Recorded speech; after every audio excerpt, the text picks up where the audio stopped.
Boa noite, meus irmãos. Boa noite, meus irmãos. A graça e a paz do nosso Senhor e Salvador Jesus Cristo. Amém. Vamos abrir as nossas Bíblias no Salmo número 67.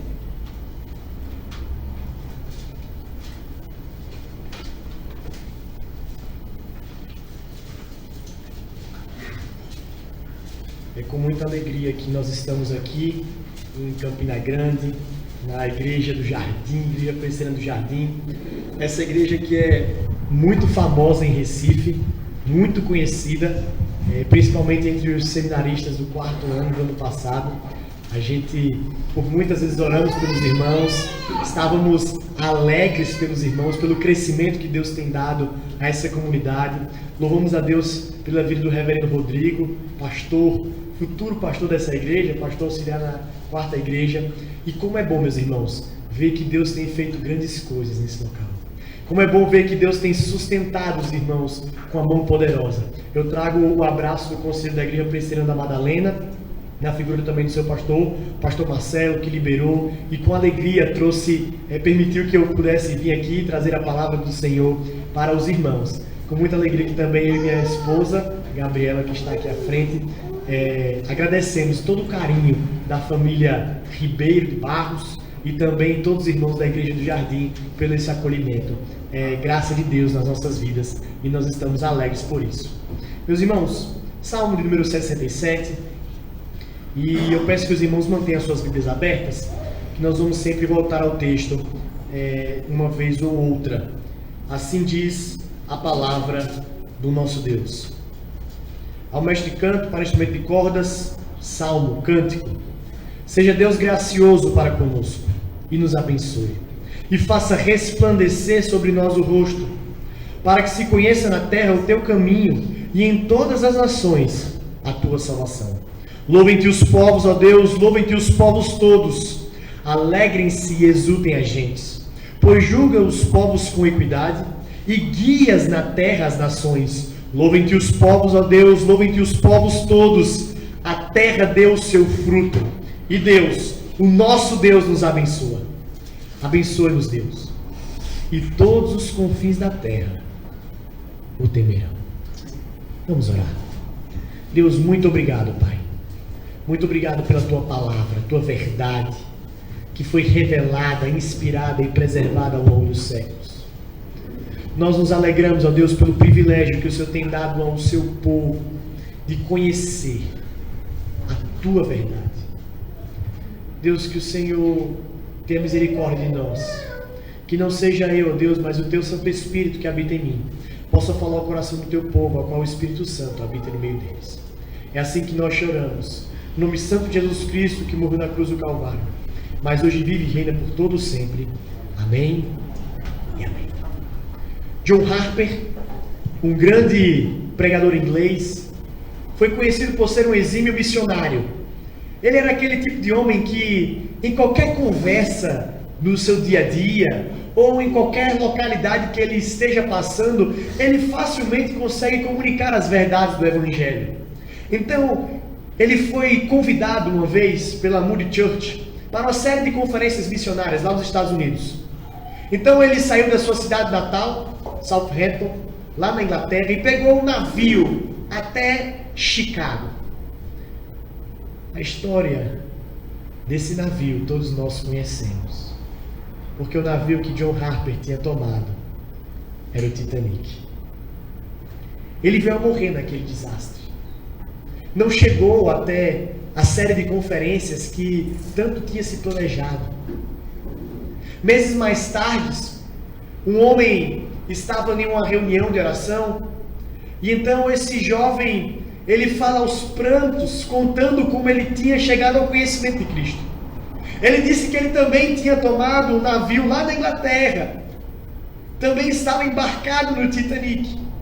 E então, quando ele estava no meio daquele caos, no meio daquela cena que nós conhecemos pelo filme que ficou muito famoso, mar, gelo, destroços, corpos boiando, ele disse que naquele cenário veio uma onda e então trouxe um homem que olhou para ele e disse assim: homem, você é salvo?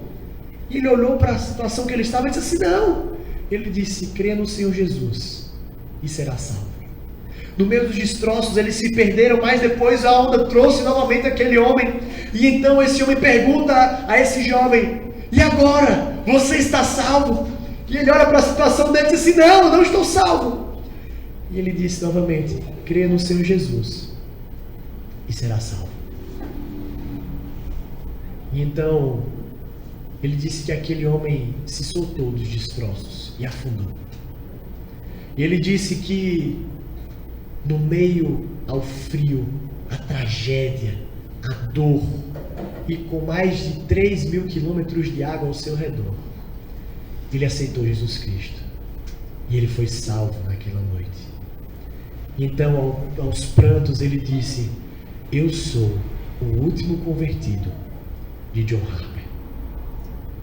Meus irmãos, o convite que John Harper fez a esse homem, não é um convite de um homem só, mas é um convite que emana das Sagradas Escrituras.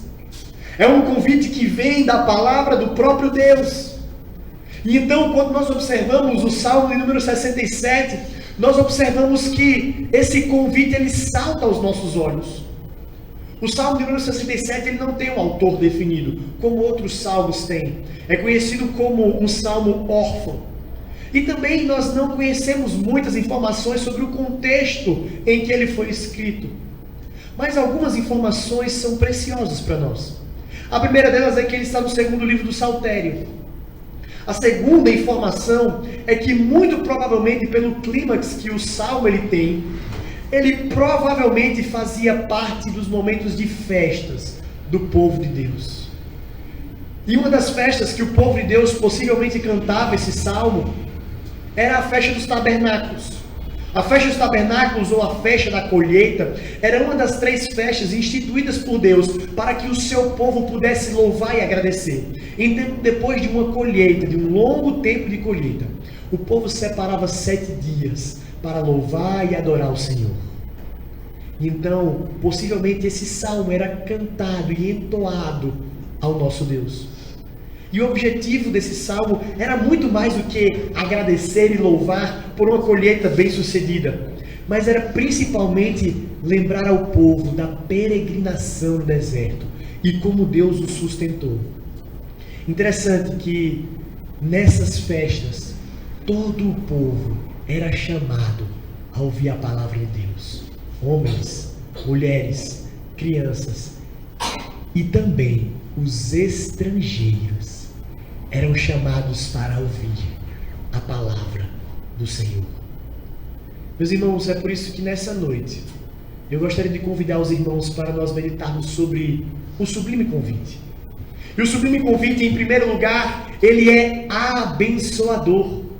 Volte seus olhos ao texto e vamos ler juntos o versículo de número 1. Vamos lá, todos juntos. Seja Deus gracioso para conosco e nos abençoe e faça resplandecer sobre nós o rosto. Quando nós lemos essa primeira parte, esse primeiro versículo do Salmo, nós temos a impressão que nós já escutamos essas verdades em outra parte da Bíblia. E é justamente isso que acontece. O salmista, ele inicia esse salmo invocando a Deus a bênção araônica, como tem lá em Números 6, versículo 25. Ele pede a bênção de Deus sobre o rosto, sobre o povo dele. Só que alguns sentimentos podem surgir no nosso coração. Pode parecer muito egoísmo do salmista. Pedir as bênçãos de Deus. Pedir que Deus o abençoe. Pedir que Deus o encha de fartura.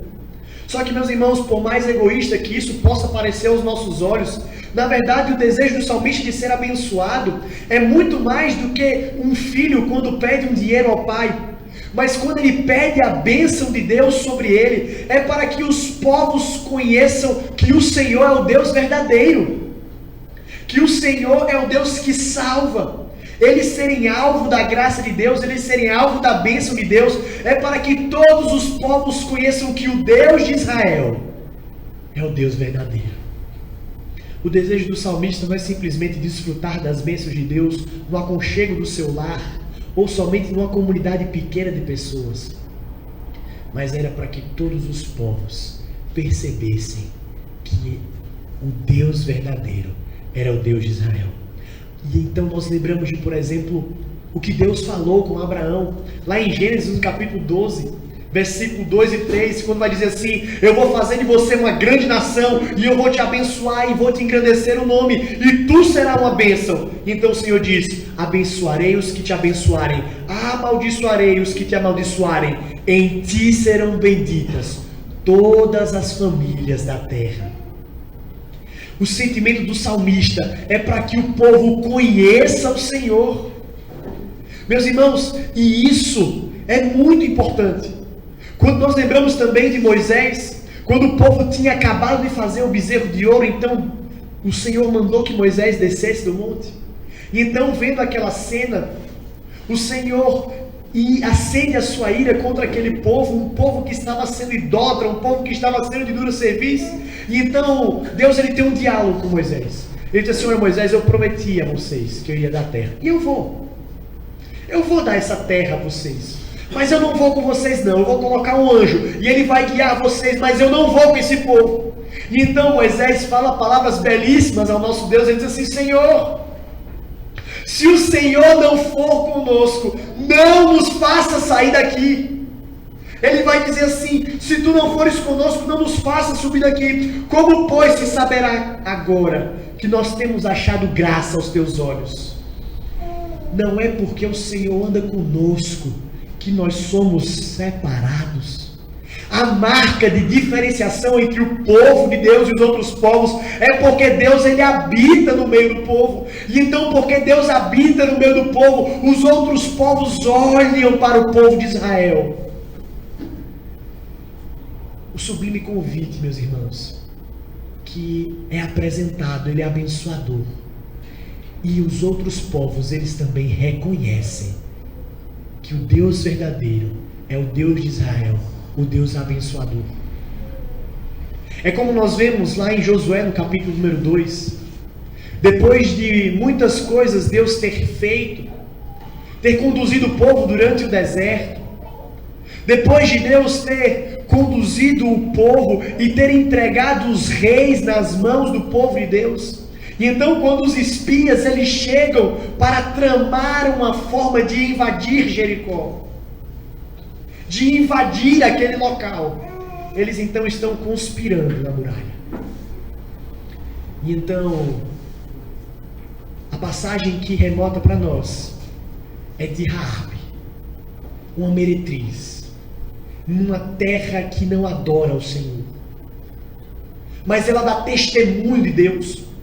E nas falas de Raabe, ela vai dizer assim: olha, nós temos ouvido o que Deus tem feito com vocês, e o nosso coração está cada vez mais temeroso, e nós sabemos que o Deus verdadeiro é o Deus de vocês, pelo que Ele tem feito através de vós, e por meio de vós. O Deus de vocês é Deus acima da terra. Meus irmãos, o povo de Deus, quando ele tem as suas bênçãos sendo derramadas pelo Senhor, devem ser de maneira a serem utilizadas para a propagação da glória de Deus. O sublime convite, meus irmãos, ele é abençoador porque nós temos a oportunidade de abençoar. E quando nós estamos falando de bênçãos aqui, nós não estamos falando somente de riqueza ou de prosperidade, como muitas vezes nós somos levados a crer. Mas a principal bênção que nos foi dada, que nos foi liberada e que nos foi concedida, é a bênção da salvação através de Cristo Jesus. E é essa bênção que nós devemos proclamar a todos os povos. Nós somos salvos, nós somos libertos. Jesus Cristo morreu na cruz pelo nosso pecado, e então nós precisamos anunciar aos povos a bênção da salvação. Nós precisamos anunciar o sublime convite abençoador que Jesus Cristo veio ao mundo, morrer na cruz do pecado, morrer na cruz e salvar aquela cruz maldita, aquela cruz que foi um símbolo que nos trouxe a redenção. Meus irmãos, e qual o objetivo disso? Qual o objetivo de nós termos as bênçãos do Senhor? O salmista ele continua É para que o povo conheça o caminho. É para que o povo conheça o único caminho. O salmista vai falar assim: o caminho que ele é anunciado durante toda a história da redenção, o caminho que foi preparado, a semente que foi guardada desde a mulher, passando por Noé, passando por Abraão, passando por Isaac, por Jacó, passando por Davi, a semente que foi guardada, o caminho que foi preparado, até chegar próximo em João Batista, quando ele diz: preparai um caminho para o Salvador. Até que Jesus ele chega e fala, lá em João, no capítulo 14, versículo 6, eu sou o caminho, eu sou a verdade, eu sou a vida, e ninguém vai vir ao Pai senão por mim. Meus irmãos, para um mundo de desordem, de caos, de miséria, de corrupção, nós podemos pensar sim estratégias de políticas públicas, podemos pensar sim maneiras de atuarmos na nossa sociedade a fim de que ela seja cada vez mais próspera e unida. Desenvolvemos um sentimento patriótico. Podemos sim investir em educação e em boas economias. Mas a única coisa que vai libertar o homem do pecado, a única coisa que pode de fato resgatar as almas que estão perdidamente caminhando a passos largos para o inferno, é a mensagem da cruz de Cristo. E essa mensagem, ela foi direcionada, ordenada, para que fosse proclamada pela sua igreja. Deus, ele escolheu um povo para a sua glória. E ele escolheu o povo de Israel, dentre muitas nações, para anunciar a todas as nações a glória do Senhor. Anunciar a todas as nações o sublime convite. Israel, ele é abençoado para abençoar. O sublime convite, em primeiro lugar, meus irmãos, nós vimos que ele é abençoador. E em segundo lugar, ele é amoroso. Volte seus olhos ao texto e vamos ler todos juntos o versículo número 4 e o versículo número 5. Vamos lá? Alegrem-se, Jesus tem justiça, pois julga os povos com equidade e guias na terra as nações. Louvem entre os povos, ó Deus, louvem entre os povos todos. Olha como é interessante a construção do salmista no versículo 4. No primeiro lugar, no primeiro momento, ele fala que devem se alegrar a gente. Todos devem, de uma maneira impetuosa e grandiosa, se alegrar. E quando nós observamos essa palavra alegrar no original, é muito mais do que um sentimento de alegria, ou de riso, ou de contentamento, mas é uma ideia aqui de esbravejar. De fato proclamar, de fato levantar alto a sua voz e comunicar. O que esse povo deve comunicar? O que essas gentes devem comunicar? O que todos os homens devem proclamar? Que Deus julga os povos com equidade e guia na terra as nações. Meus irmãos, o sublime convite, ele é amoroso, porque o texto vai dizer que Deus, ele guia, ele julga os povos. E o julgamento dos povos, meus irmãos, é uma característica amorosa. É uma característica de cuidado. Quando nós observamos lá em Gênesis, no capítulo 6, quando o povo, na época de Noé, estava vivendo em grande transgressão, em grande maldade, em grande perversidade, o texto no capítulo 6, no versículo 11, vai iniciar dizendo: viu Deus a terra. A justiça de Deus, ela também é amorosa, porque mostra para nós que Deus não é, como muitas vezes nós escutamos em algumas teorias, que ele criou o mundo, fez tudo muito bem organizado e arquitetado, e então depois que ele colocou Adão e Eva, ele diz: pronto, vão lá e resolvam, a terra é de vocês. É como nós que pegamos aquele carrinho, damos uma cordinha e deixamos ele ir agora seguir o seu curso, e ele mesmo responde por si. Não! Deus, ele é um Deus transcendente, grandioso, maravilhoso, exaltado acima de tudo e de todos, glorioso. Um Deus que a sua palavra vai dizer que a sua distância é muito grande, mas ao mesmo tempo vai dizer que Ele vê a terra. Ele conhece, Ele olha para a maldade dos homens, Ele olha para a maldade dos povos, Ele enxerga os corações cheios de pecado, e então Deus executa a sua justiça. Mas para que Deus execute a sua justiça, Ele ainda assim dá oportunidade aos homens de salvação. Ele não simplesmente chegou naquele momento, quando nós observamos lá em Noé, e simplesmente viu a perversidade e a corrupção e mandou o dilúvio. Não. O sublime convite é amoroso, porque ele dá a oportunidade de salvação. É por isso que Hebreus vai dizer que Noé foi um pregador da justiça. Que Noé, ele teve a oportunidade de anunciar a salvação através da arca.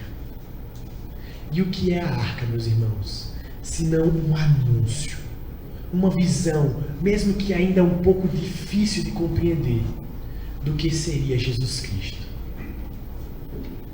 Só estaria salvo quem estivesse dentro da arca. Só há salvação em Jesus Cristo.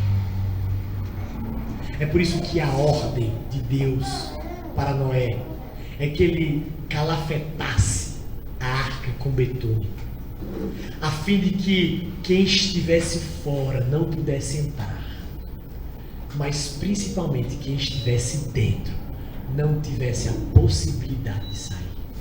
Estaria guardado. O sublime convite, ele é amoroso, porque ele vem com justiça, mas a justiça de Deus vem ainda com oportunidade de proclamação do Evangelho. É como nós observamos também lá em Jonas. O povo que estava perverso, mas então Deus anuncia um oráculo de salvação através do profeta Jonas, e ele mesmo pregando de qualquer maneira, a cidade que deveria ser percorrida em 3 dias, ele faz em 1, mas mesmo assim a salvação para aquele povo. Nós percebemos que o sublime convite é amoroso, porque ele anuncia a justiça de Deus. Mas, meus irmãos, nós somos tomados também pelo amor de Deus, quando nós percebemos que Ele julga os povos com equidade, mas Ele também guia na terra as nações. Isso é maravilhoso, porque esse guia, esse líder aqui na terra, ele veio na plenitude dos tempos. Quando nós observamos, meus irmãos, lá em Mateus capítulo 7, versículo 21, Jesus vai estar dizendo, pregai dizendo, é chegado o reino dos céus. Somente no Evangelho de Mateus é registrado 28 vezes a expressão o reino dos céus, proferidas por Jesus. Na plenitude dos tempos, naquele momento que Deus preparou para que Jesus viesse à terra, inaugurar o reino dos céus, Ele está guiando as nações sobre a terra. Ele está guiando o povo para a nova Jerusalém celestial. É por isso que nós podemos anunciar Jesus Cristo como um rei pastor, que não somente está esperando o povo daqui a algum tempo, nós não sabemos quando, mas ele também está guiando aqui como um pastor, o pastor de Israel, que guarda e que cuida e que protege o seu povo. Mais uma vez, o salmista repete o que é o seu refrão: louvem-te os povos, ó Deus, louvem-te os povos todos. Todos os povos são chamados a adorarem ao Senhor.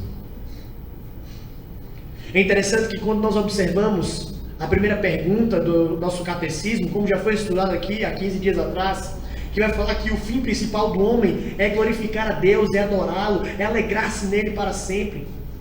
O texto vai dizer que todos os povos devem louvar ao Senhor. Então nós ficamos com um pensamento um pouco sombrio quanto a essas afirmações, porque nós observamos o mundo aí afora e o mundo não louva a Deus. O mundo não adora o Senhor. Então como nós podemos entender isso? Nós podemos entender, meus irmãos, sabendo que mesmo que os ímpios, eles vivam as suas vidas para o seu bel prazer, há de chegar um dia que eles reconhecerão e confessarão que Jesus Cristo é o Senhor. A única diferença é que quando eles fizerem isso, não será mais tempo de salvação. Eles não reconhecerão com o seu coração contrito e quebrantado por causa do Espírito Santo. Mas eles reconhecerão como forma de serem condenados eternamente a viverem longe do Senhor. Mas aqui o que o salmista fala é que todos os povos, eles são convidados, eles são convocados para louvar e adorar o Senhor aqui em vida e aqui na terra. Meus irmãos, quando nós percebemos isso, meus amados, nós temos uma verdade muito importante na vida da igreja. Porque nós temos um desafio muito grande de anunciar o Evangelho de Deus a todos os povos.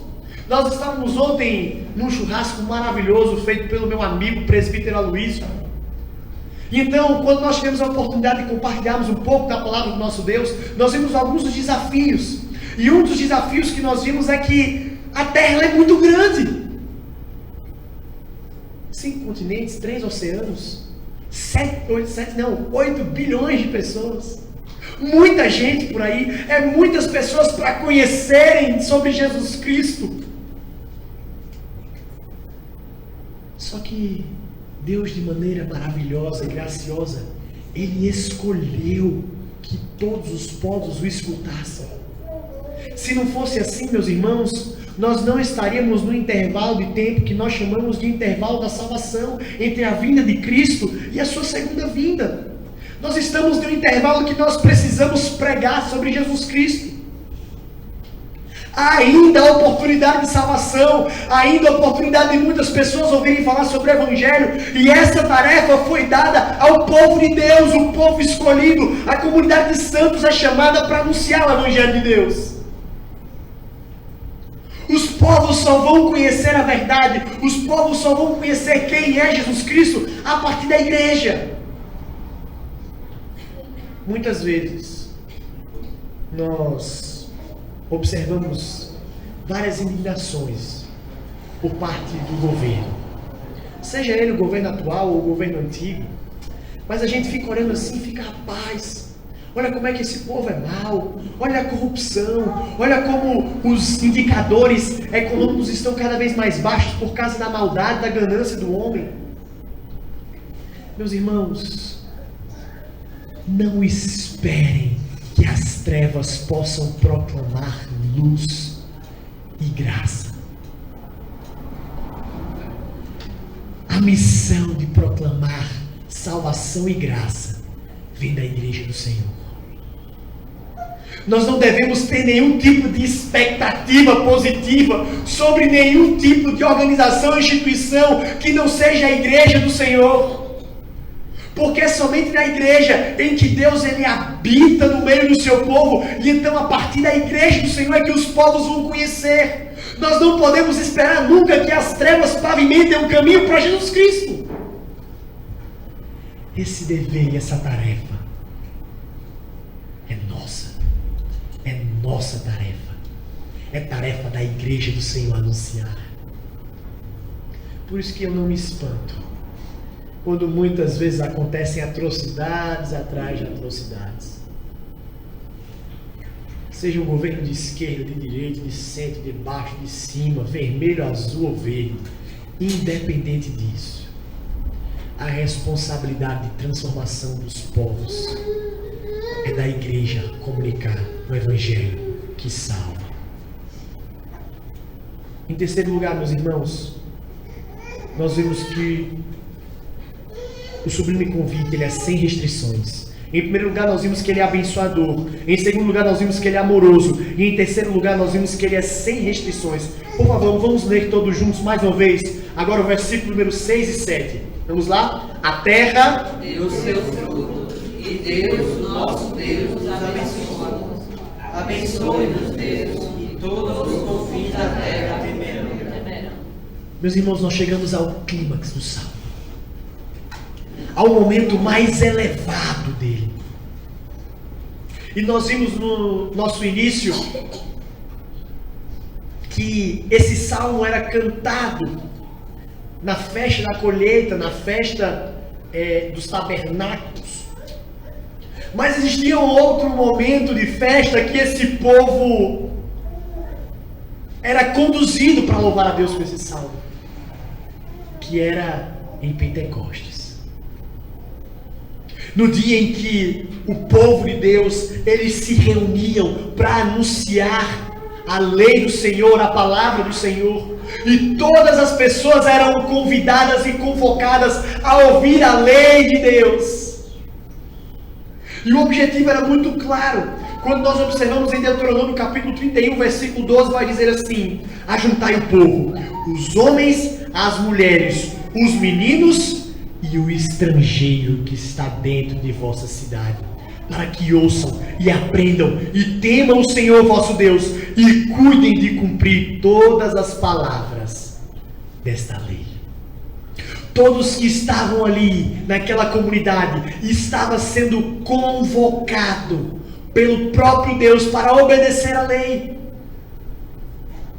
É interessante que o salmista, ele vai mostrar para nós a beleza que era a graça de Deus. O Senhor se apresenta aqui perante os povos. E o motivo de Deus tratar o seu povo dessa forma é porque Ele quer atrair os outros povos para si, para a sua presença. Calvino, comentando sobre isso, ele vai dizer: é aqui que se deve lembrar que todo o benefício que Deus ao seu antigo povo foi, por assim dizer, uma luz mantida diante dos olhos do mundo, com o intuito de atrair a atenção das nações para Ele. Walter Kaiser, falando sobre a festa de Pentecostes, ele vai dizer: a festa de Pentecostes veio no tempo do recolhimento da colheita do ano anterior. Assim, o salmista, no Salmo 67, vê o recolhimento como um penhor, como um sinal, como um símbolo da colheita espiritual que desejava para cada tribo, língua e nação. Meus irmãos, quando nós observamos esse contexto de que todas as nações deveriam ser atraídas sem distinções, nós precisamos de lembrar algumas coisas.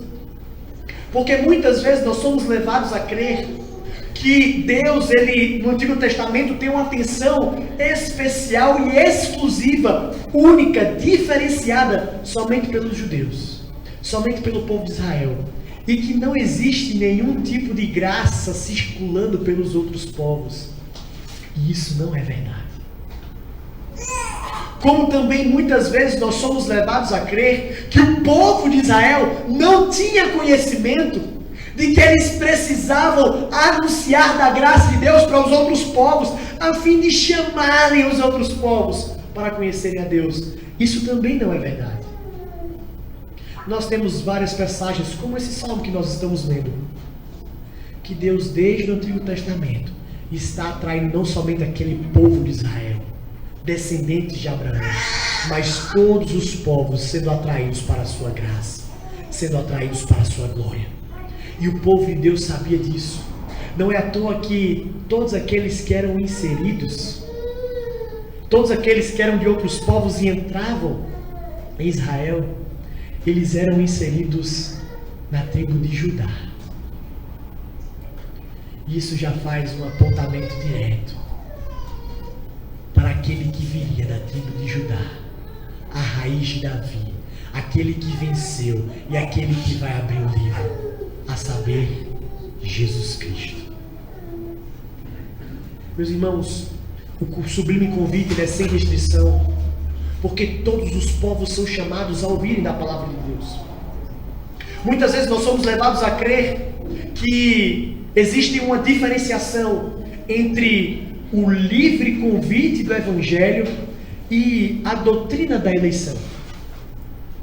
Muitas vezes nós não conseguimos assimilar que há uma boa intenção na pregação do Evangelho. Ou seja, quando a pregação do Evangelho ela é ministrada aos povos, de fato há a intenção de ser salvador na vida de todos os homens, inclusive daqueles que não foram eleitos. Deus, ele não tem prazer na morte do ímpio. Isso é uma verdade. Mas somente aqueles que foram eleitos antes da fundação do mundo ouvirão o sublime convite e se dobrarão diante do Evangelho da Graça. Isso também é uma verdade. É o que nós chamamos de antinomia. São duas verdades que elas não são opostas, mas elas se complementam. Então, quando nós vamos pregar, esqueci o nome, pastor Rodrigo, Major Veneziano, no próximo sábado, que nós entrarmos naquelas casas bombardeando com o evangelho da graça de Deus, e então nós vamos falar, olha, Jesus Cristo, Ele morreu na cruz, e então Deus te dá a oportunidade de salvação. Aí a gente pode pensar, mas espera aí, se essa pessoa não for salva, será que isso é verdade mesmo? Sim, meus irmãos, isso é verdade. A intenção do convite do evangelho, vinda de Deus, ela é bem intencionada para todos os povos. Mas só vão vir aqueles que Ele chamou antes da fundação do mundo. Por isso que o nosso dever é de anunciar a todos. Primeiro, porque é uma ordenança de Deus. Segundo, porque nós não sabemos quem são os eleitos do Senhor. E terceiro, porque é um privilégio comunicar das bênçãos de Deus sobre as nossas vidas. João Calvino, falando sobre isso, ele vai dizer: afirmamos que Deus não quer a morte do pecador, uma vez que Ele chama todos igualmente ao arrependimento e promete a si mesmo estar preparado para recebê-los, se eles seriamente se arrependerem. O Senhor Jesus Cristo vai dizer isso em Mateus capítulo 23, versículo 37, Jerusalém, Jerusalém, que mata os profetas e apedreja aqueles que foram enviados. Quantas vezes eu quis reunir os teus filhos, como a galinha que ajunta os seus pintinhos debaixo das asas, e vós não quisestes. Meus irmãos, dessa forma nós percebemos que nós precisamos anunciar o evangelho. Todos devem ouvir a verbalização da nossa fé. Todos devem ouvir a história da redenção sendo contada desde a criação até a expectativa da eternidade com Jesus Cristo. Todos os povos, sem distinção. Porque o sublime convite, ele é abençoador, ele é amoroso e ele é sem restrições. Quando nós ouvimos o texto dessa forma, quais são os desafios que vêm à nossa vida? Em primeiro lugar, meus irmãos, nós devemos entender que nós já fomos agraciados com a salvação de Cristo Jesus. Nós já fomos agraciados com a bênção da salvação. E nada mais importa para nós. Nós já somos salvos. É o bem mais precioso. É aquilo que nos enche de vida, de alegria e de esperança. E isso deve motivar e impulsionar o nosso coração a proclamar a todos os povos. Evangelizar, a falar de Deus. E o que não é isso? Senão, quando nós, que somos miseráveis pecadores, comunicamos a outros miseráveis pecadores, aonde ele pode encontrar a graça salvadora de Deus. Nós somos comparados então a mendigos. Mendigos que sabem onde tem pão. E nós vamos falar a outros mendigos onde tem pão. É lá que tem pão. É bem verdade que aqueles mendigos, que assim como nós somos, que não foram eleitos de Deus, eles vão até escutar onde tem pão. Pão de graça, como nós vimos no texto de Isaías 55. Mas eles vão preferir voltar cada vez mais ao lixo. E lá sim bebedar e comer. Mas o nosso dever é de anunciar onde tem o pão da vida. Porque nós somos agraciados dessa forma. O outro desafio que o texto nos traz é que nós precisamos anunciar o evangelho a todos os povos sem distinção. Meus irmãos, muitas vezes nós, enquanto igreja do Senhor, e principalmente a igreja presbiteriana, a qual nós fazemos parte, nós olhamos e temos um olhar muito crítico e muito clínico sobre missões, sobre a pregação do evangelho. E muitas vezes nós olhamos e, de uma maneira soberba e arrogante, falamos que a igreja presbiteriana não é para todos. Não são todos que irão se adequar à igreja presbiteriana. Somente um público de classe média, ou classe média alta, ou classe alta. Somente esses vão entender um pouco mais profundo como funcionaria o sistema presbiteriano. E então nós olhamos para essa situação e nós selecionamos a quem nós vamos pregar o evangelho. Nós selecionamos aqueles que nós, de maneira soberba e arrogante, olhamos assim vemos aquela pessoa e diz assim, olha, um cara honesto, um pai de família, um cara trabalhador, é justo na sua empresa, ele só falta ser crente. Então nós olhamos para aquela situação e achamos que aquela pessoa está quase salva. Mas nós olhamos para os mendigos, para os drogados, para as prostitutas, para os travestis, para pessoas que estão em situação de vulnerabilidade, e olhamos para aquelas pessoas dizendo assim, a situação dela é muito difícil. É muito dura. Não vou gastar meu tempo para ir para o evangelho, não. Ele não quer saber de nada. Se a gente der comida, é capaz dele vender e comprar bebida alcoólica. Nós muitas vezes selecionamos aqueles que parece que vão aceitar mais facilmente a mensagem do evangelho. Meus irmãos, a mensagem do evangelho, ela transforma todo e qualquer coração que Deus escolheu. A mensagem do evangelho é suficiente, única e exclusiva para salvar as pessoas de mais alto padrão do Brasil e do mundo, mas também para salvar o mais homem miserável que vive em situação de miséria extrema, porque o evangelho de Deus é o poder de Deus para salvar a todos. Quando nós temos esse pensamento, é porque muitas vezes nós não compreendemos qual o poder que o evangelho de fato tem. A mensagem deve ser sem restrições, meus irmãos, e nós não devemos selecionar aqueles que devem ser ouvintes.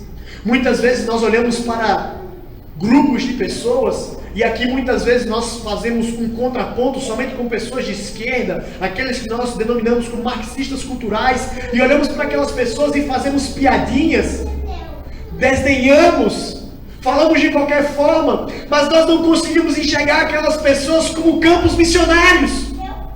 Nós não conseguimos enxergar aqueles corações sem Jesus Cristo, que eles precisam da graça de Deus sendo anunciada a partir da igreja. Da mesma forma como liberais econômicos que são mesquinhos, arrogantes e vivem para si mesmos, que eles precisam de transformação. É por isso que Jesus Cristo vai dizer que é mais fácil passar um camelo na agulha do que uma pessoa dessa forma entrar no reino dos céus. Somente o evangelho transforma, e ele deve ser comunicado a todos os povos. Que a igreja presbiteriana do Jardim seja conhecida como uma igreja que é missional, uma igreja centrada na palavra de Deus, que expõe fielmente as doutrinas da graça, que conhece sim o catecismo, mas não fica aqui engordando espiritualmente, sendo somente abençoado nesse tempo tão confortável e aconchegante, e quando consegue sair, quando sai para literalmente fora desse templo, não consegue anunciar o evangelho a ninguém que está à sua volta. Nós precisamos, meus irmãos, lembrar do início da nossa igreja. Não, eu não sou literalmente da família de Simon, mas o missionário que trouxe o presbiterianismo no Brasil, ele fez assim. O tempo todo anunciava o evangelho. A nossa igreja já foi conhecida por ser uma igreja missionária, mas muitas vezes o diagnóstico que nós fazemos é da igreja que ela não cresce, nem mesmo a taxa de natalidade, ou seja, nem mesmo os próprios filhos dos crentes têm ficado dentro da igreja. A igreja do Senhor precisa anunciar o sublime convite. Quando nós olhamos, meus irmãos, para essa mensagem que nos foi dada, nós precisamos entender que essa responsabilidade é dada à igreja do Senhor. E muitos povos, muitas pessoas, assim como o estalar desses dedos, estão caminhando a passos largos para o inferno. E a igreja do Senhor não tem anunciado o sublime convite. John Harper, no final da sua vida, numa situação mais adversa que pudesse ser, numa situação mais inesperada, ele viveu até o último momento da sua vida anunciando o sublime convite, que é abençoador, amoroso e sem restrições.